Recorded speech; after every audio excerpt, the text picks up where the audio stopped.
driving down Lansing Road. Oh, that is a cell tower. There are. Did they put up another field?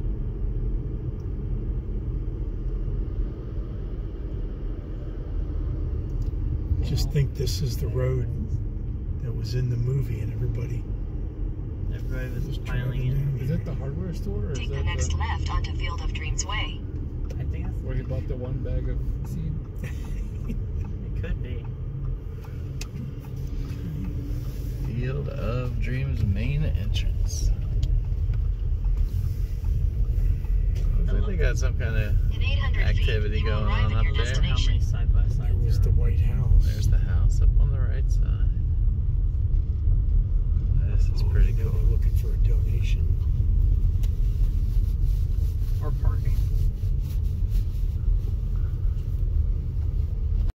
Okay, to the left we have the Field of Dreams baseball. Well, I guess I should say to the right. Okay, yeah, that's all right. To the right we have the Field of Dreams Baseballism store. That's all the merchandise. We offer paid farmhouse tours of the farmhouse. Goes in every hour on the half hour. Baseball field is yours to enjoy. There's not a right or wrong way to have fun. And finally, we offer concessions to your left. Grilled food, full bar, lots of tasty treats. Awesome. Thank you very much. All right, we made it, everybody. Dyersville, Iowa. Here it is.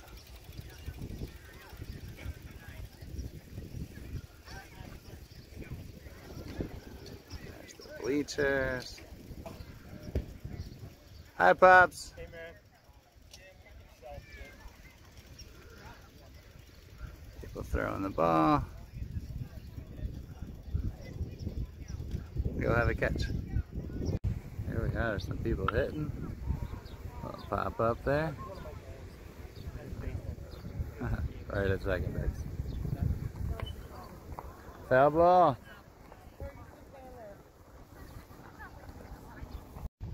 Hey Dad, you want to have a catch?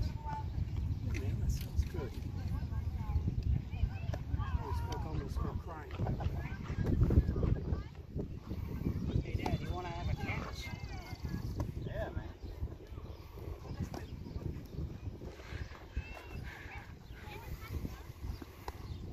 Going, Pops? I have been invited. See you guys.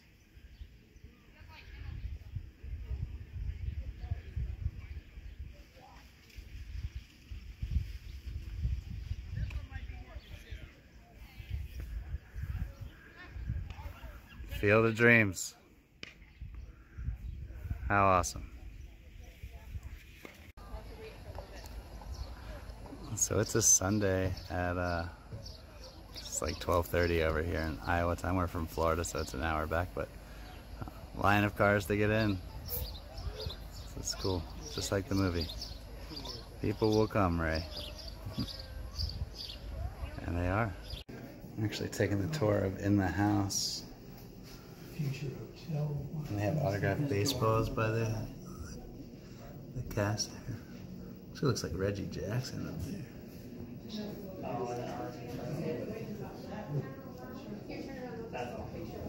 Kevin Costner, James Earl Jones. Pretty cool. To do with them coming here. He didn't know they were coming until they knocked on his door. Bit of a surprise for him. Universal sent out a list of criteria for a movie they wanted to film about baseball and farming. They wanted a 2-story white house, a long lane, a couple barns, and some corn. Obviously, Don's house offered all of that. They wanted the movie to be based on Iowa, but it did not have to be a farm from Iowa. So film offices from all over the country, even some provinces of Canada, were sending their people out to try to find the perfect farm. If they could film a movie here, I'm sure there were a couple of conversations that needed to happen before Don ultimately said yes. So then they came here and they filmed. Don owned the property for about 24 years after they got done filming. He met his now wife Becky when she was on a bus tour visiting the house. He would go out and talk to the tourists every once in a while if he was home and he wasn't busy. They met, hit it off, and he actually proposed on first base. They are still happily married, living in Dyersville. But they got married a little bit later in life, so they didn't have any children of their own. There was no fourth generation to pass the farm to, so they knew at some point they were going to have to sell. When they were looking for someone to purchase the house and the land, it was not about money. It was about finding someone who was going to take care of the house, keep the field how it is, not turn it back into corn, make sure that people could still come and visit like you guys are all doing today, and just someone that loved it as much as they did. So they found different people that they were talking with, and then they met with Denise Stillman. She was from the Chicago area. She's big into fundraising, and she was a people person. Everyone loved her. So when Don and Becky met with her, they knew that's who they wanted to sell to. So in 2012, Denise and her company, Go the Distance Baseball, purchased the house and the land, which includes 197 acres for $3.4 million. Nope. No. Mr. Smith goes to Washington. No, but people guess that one It's a my lot. friend's something. So this is Harvey. Jimmy Stewart's character, Mr. Dowd, is the only one that can see and hear a 6-foot-tall rabbit named Harvey. So Ray sees Karen watching it, he turns it off. She said, "Dad, that's funny, why'd you turn it off?" He said, "No, that man is sick." Well, at this point, Ray has already heard the voice. In this movie, Mr. Dowd is the crazy man around town talking to a fake rabbit. And in Field of Dreams, Ray is the crazy man around town hearing voices. So Ray doesn't want Karen to be a part of it at all. The reason that this scene is in the movie is because Phil Alden Robinson was a huge Jimmy Stewart fan. Jimmy was actually his first choice to be Doc Graham, but Jimmy was getting a little bit older, his health wasn't the greatest.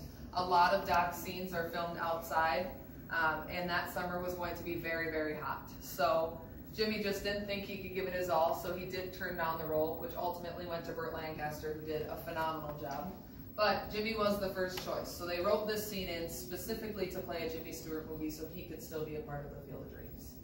We have a hat over here signed by Wade Boggs, Hall of Famer. The pinstriped hat here is signed by all of the Ghost players. The copy of the movie in the bottom left corner is signed by the man who created the movie poster. He was here earlier last year, so we had him sign that so we could display it. And then some of the signed balls we have include Bud Selig, the former commissioner of baseball, Rob Manfred, the current commissioner, Reggie Jackson, Tom Berenger. The two down in front, the left is signed by Kevin Costner, and the right is signed by Ray Liotta. And then my personal favorite, smack dab in the middle where he belongs, James Earl Jones has his ball signed in there. She wanted somewhere where kids of all ages could come from U8 all the way to high school dimensions. She was the mom of a travel baseball player, so she knew the ins and the outs of the travel baseball life, how far people were willing to travel to get to the best tournaments. She really wanted to get that first Major League Baseball game in Iowa. That was her big, big dream. Unfortunately, last year it did get canceled due to COVID, but this year, in a couple weeks, the Yankees and the White Sox will be over there. We're very excited about that. I'm a White Sox fan, so I'm extra pumped. But we have a group of about 40 investors right now. Wade Boggs, Hall of Famer, is one of them. Matthew Perry from Friends, Chandler Bing, is a big baseball fan. He is also one of our investors. So we're hoping that with the national attention that the MLB game brings, we can get some more investors to help make Denise's dream come true on his lawn. At that point, Ray will get up from the table, walk over to her, give her a little shoulder tap. You'll be able to see the two figurines on the end of that shelf there, right behind you, sir. Right here. These two guys, you'll be able to see those two right on the right-hand side of the screen. And then Ray will walk from Karen all the way through the room where he gets to the bay window and sees Shoeless Joe for the first time. So we'll turn it up.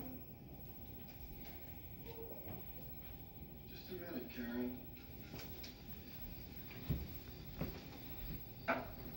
So what are you saying? You can't keep the field? Makes it real hard to keep the farm.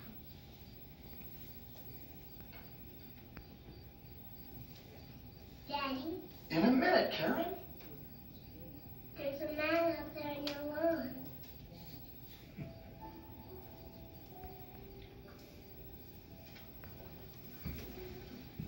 So there you can see those two figurines. And like I said, a little shoulder tap and we'll head through the room. Oops.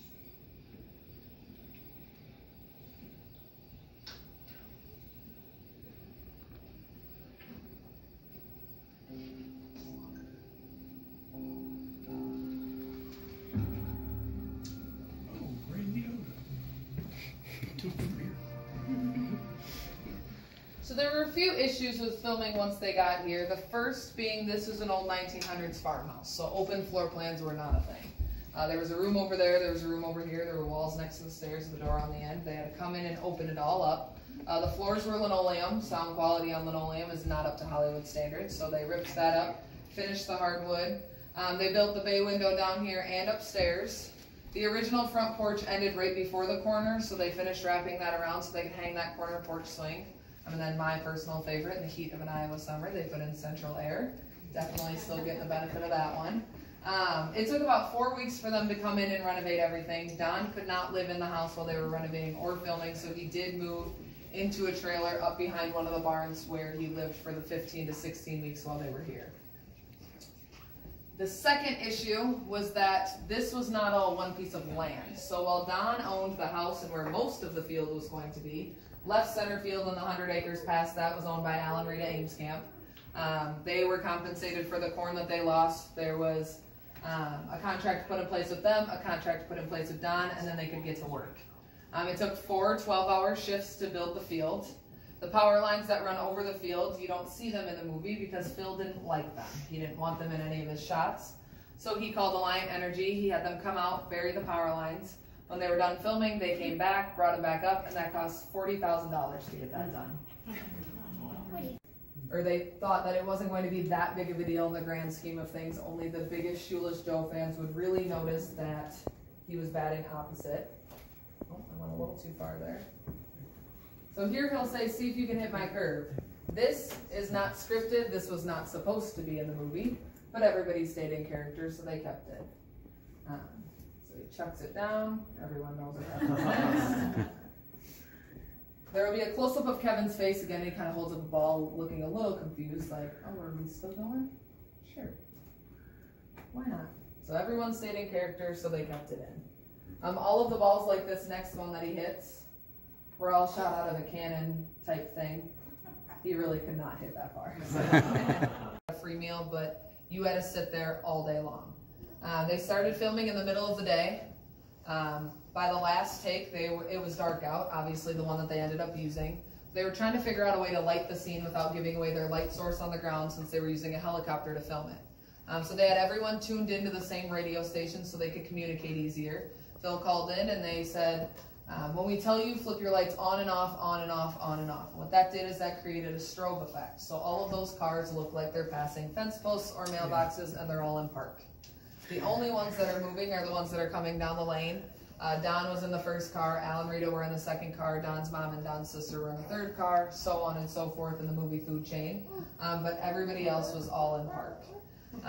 It took about 6 hours for them to get everyone home safely after that. They had cops within a 4-mile radius directing traffic.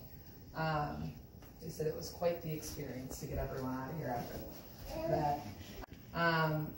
So he moved back in. The movie was released April 20th of 1989. The first visitors came the first week of May.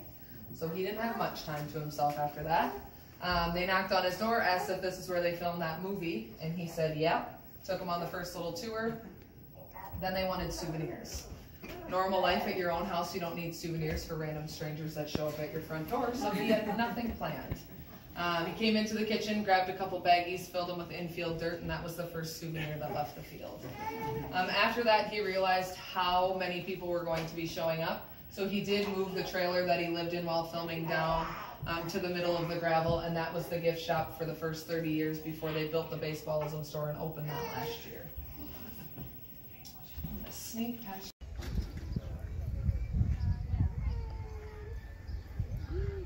Libby, our tour guide, she was awesome. There's the front porch swing. This is the house. We had a great tour. It was awesome.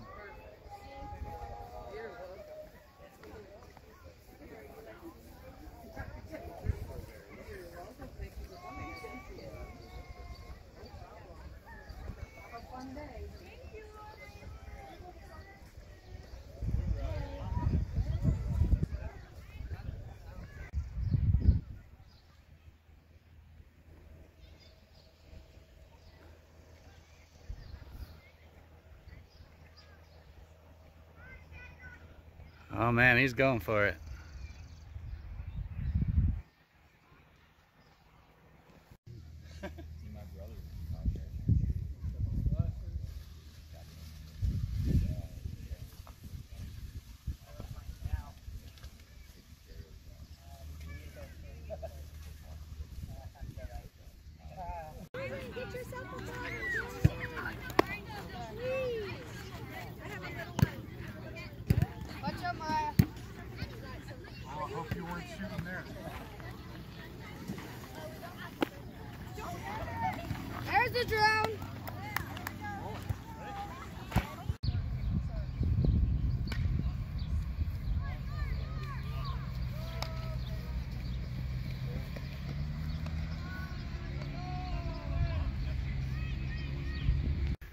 lastly, we're going to find out what really happens here at the Field of Dreams when you walk into this corn.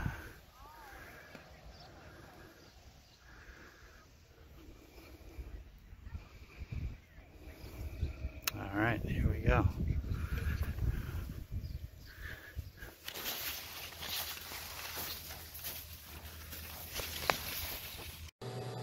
Did you really think that we were going to show you what happens when you walk into the corn? No, you're going to have to do that yourself. But we're going to show you a couple pictures here from our trip. We had an amazing time. I was able to have a catch with my dad and my son, which is something I've wanted to do since my son was born, and in the 30 years since this movie came out. If you're on the fence about making a trip to Dyersville, Iowa, I definitely suggest you do it. Pay the extra money to take the tour of the house. You get some amazing information. They're very knowledgeable about the movie and about the questions that you may have about the area. They gave us a lot of tips on other fun things to do while we were in town. Libby was our host for the tour, and she did an amazing job, so thank you to her. But yeah, I got to have a catch with my dad at the Field of Dreams, which is something that I've wanted to do all my life. I'm very thankful. Here my son's getting to pitch to my dad, so 3 generations out there. But we had a great time. If you're thinking about going to Iowa to go to the Field of Dreams, absolutely do it. I think you'll have an amazing time. Well worth the trip. Thank you everybody for watching. I hope you had a great time, and definitely check out Field of Dreams.